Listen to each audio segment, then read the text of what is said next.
Hi, the next technology tool I am going to be talking about is Scholastic Learn at Home. It is a totally free website right from Scholastic, and I think it's a perfect way for teachers to still get science integrated into distance learning, and it would still at the same time be combined with reading. That way we're not kind of overdoing it and giving our students too much to do at home. So right when you get onto the site, there's options for what grade levels. I'm going to pick pre-K and kindergarten. And then there's 4 full weeks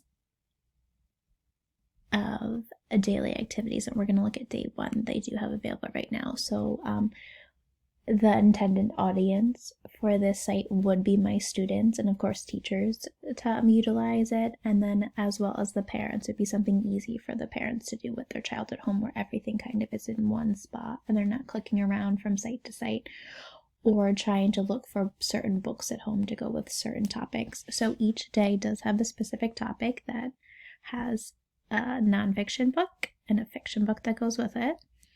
And then it does have a topic that also has the science tie-in. So our last unit in science, actually in kindergarten, is plants and animals, so that's kind of perfect. But you can read the nonfiction book, read the fiction book, and then there's always a video that goes down with it. And then an activity that is given to you in English and in Spanish for some of those ELL learners. I did have the ELL class last year, and this would be great to use with them if I did have them again. If you do click Take Me there, it takes you right to both stories you can listen to. You can watch this one, read this one, and then after that there's different activities. Read the clue below. Click on the word it matches. Match all the words to uncover a picture. Needing rest or sleep. So all the activities that are given are age appropriate and meant to match with what the student should be working on skill-wise at this point. So if I click down here at what came first, it's going to be the students putting the story in order, and retelling is a big skill that we do focus on in kindergarten. Look at these 3 pictures. What happened first? Drag that picture to the yellow box.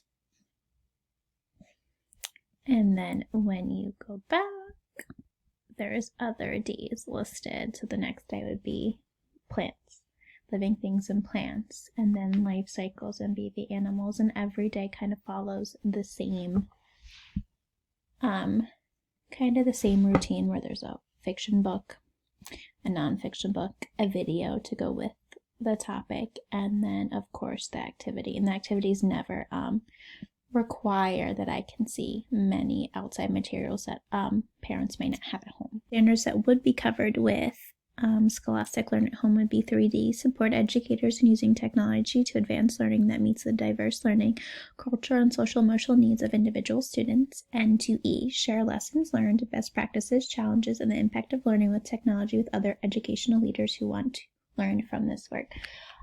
So based on how I use this in my own classroom and the feedback I'm getting from my parents and my students, and what I'm seeing through feedback through Dojo and videos of the work they're sending back with me, I could then teach other tech leaders about it in my school. Thanks. Bye.